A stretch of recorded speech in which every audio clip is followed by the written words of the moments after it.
Hey guys, so today we're going to go over some new data mine info and the spawn changes that recently happened in the 1.4.23, I think, app. And anyways, let's go over a few of these.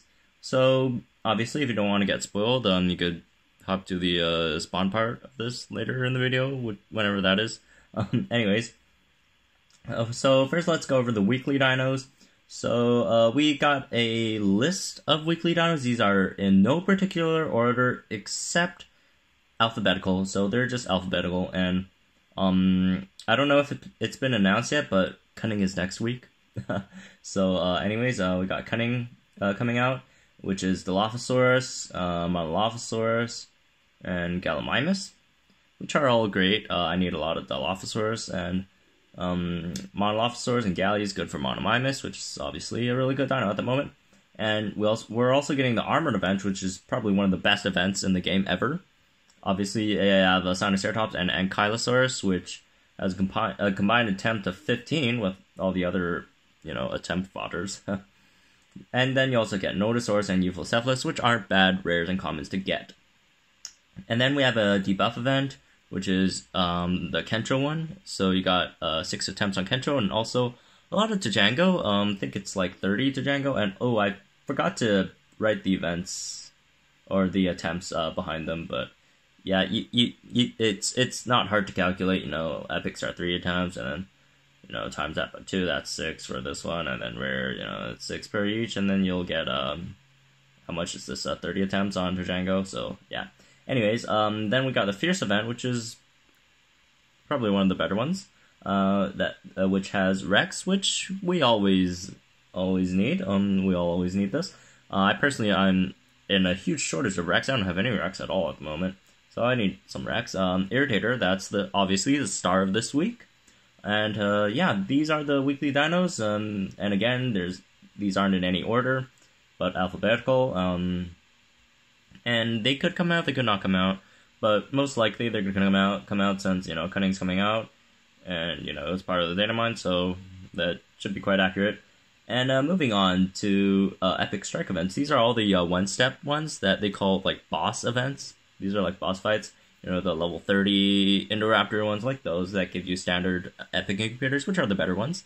Unless you're like me and get gripe all the time in them. But anyways, we have Indominus, which we had, I think, yesterday. And this was posted, I think... Oh, it was posted yesterday, but I wrote it 2 days ago. So these should be quite accurate. And so we should be expecting these coming out soon. Sometime, I don't know. But yeah, some of them are Indoraptor and Ankylostrike. And if they're both level 30, this is going to be really, really hard. Obviously, Indoraptor is really strong. Ankylo is not easy to deal with either. So that's going to be probably one of the hardest ones we've seen. Then we have an Epic Caprasuchus and Irritator Strike Fin. I don't really know why those two are together. Doesn't make a lot of sense to me, but, it's a free Epic Incubator, I guess. Then we have a Monolometrodon Strike. That shouldn't be too hard.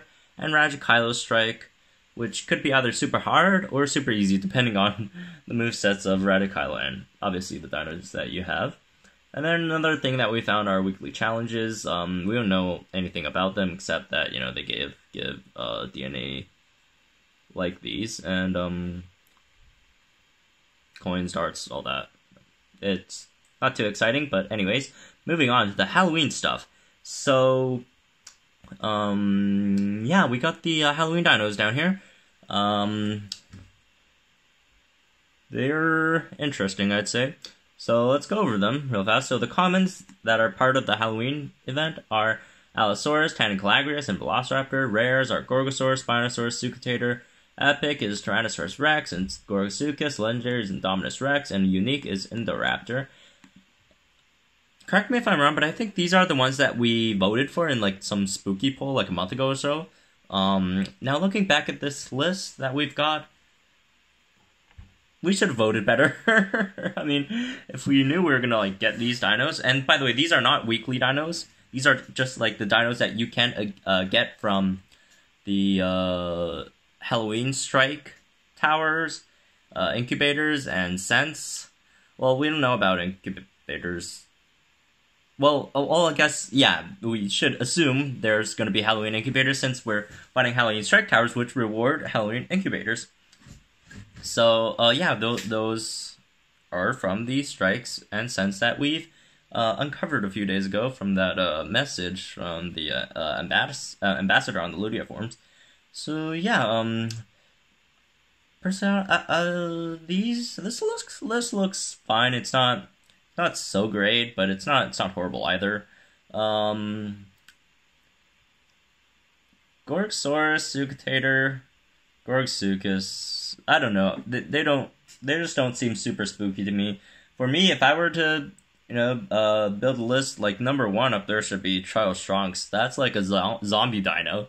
Another one, obvious one I'd put up there is probably the Dilophosaurus, since it's quite spooky in the movie, and yeah, it's a frightening dino, I'd say. Unique, I'd say Erlodom is quite it's like a zombie scissors hands thing. Yeah, they kind of have that going on, but oh well, this list isn't so bad, and yeah, that's for the that's all we got for the data mine stuff. And now let's move on to the the new spawns. So 1.4.23, we had a little small migration, but it has quite big implications for the metagame, I'd say. Although, like, there's like 5 or 6 spawn changes in total, but I'd say it's quite big. So the ones that people noticed immediately and think are like the biggest changes, which I personally don't think are big at all. They don't really matter. These 2 dinos, they swapped, and I don't think it matters at all, to be honest. It's just Local 3 now got Allosaurus, and Local 4 now got Iguanodon. They swapped that. Honestly, it doesn't really matter. These aren't really relevant dinos. Maybe if you're like going super hard on Allosino and you live in Local 1 and you have like more Sinoceratops and Allosaurus DNA, maybe, I don't know. It's not super relevant, but the global spawns are quite interesting, and they have quite the implication on the metagame. So, first of all, Hatchiopteryx have been turned into a day, dawn, dusk only spawns, so you're not going to get them at night. So that means you take out 1 common dino for more Velociraptor spawns.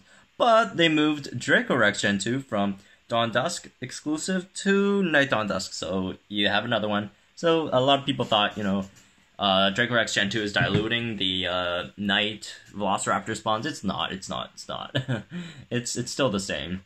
And now Apatosaurus has moved to dawn and dusk. And this one's interesting because Apato is obviously a Stegodeus ingredient, and dawn dusk, I don't know about you guys, but I don't wake up early in the morning, and when it's dusk, I'm usually eating supper, not going out to hunt, since, dawn dusk, any dino could spawn, and that really dilutes the pool, and it's hard to focus on any dinos instead of, day and night. So I usually do not hunt at dawn dusk at all, and also they're quite short, so it's going to be really hard to get a Pato now. Still shouldn't be too hard, since it's still a common. I mean, really go out there, dawn dusk, throw up some common sense, you should probably still get a decent amount. But I personally, I don't do hunting at all on dawn dusk. I actually despise hunting at dusk. I kind of despise dusk, to be honest, just because I had so much Ankylosaurus turned into Coolosuchus. I had like 3 turn into Coolosuchus, and it just really gets me. And also Dracorexes that turn into Echoes. Yeah. Dusk kind of pisses me off. But anyways, yeah, so if that happens, could there be slow on everyone's Stegodeus' progression? It could be. So yeah, that's probably gonna happen. It's gonna be harder for people to level Stegodeus up, and it's gonna make Stegodeus not as crazy as they were before in the arena, maybe. Although, again, if you're going super hardcore and you go farm at dawn and dusk, then it shouldn't be too much of a problem for you, but for us casual players, it's gonna be a bit difficult. But anyways, that's all the news we got for today. If you're new to this channel, please consider subscribing. I'll do some more Jurassic World Live content. I was gonna do some Jurassic World Evolution today, but yesterday I got a new liquid cooler, and I was installing that, and then I was putting thermal paste on my CPU, and then I got it all over the place. It was in the socket. It was like on the other side of the CPU, and then I kind of panicked and then dropped the CPU onto the socket, and now my computer's not booting up. So if any of you guys know how to fix computers and stuff, please help me. I'm quite frightened at the moment. If my CPU dies, that's going to be quite expensive to replace. But anyways, that's all for today. I'll see you guys tomorrow. Good luck on your Pyroraptors or blues if you're doing blues today, and I'll see you guys tomorrow.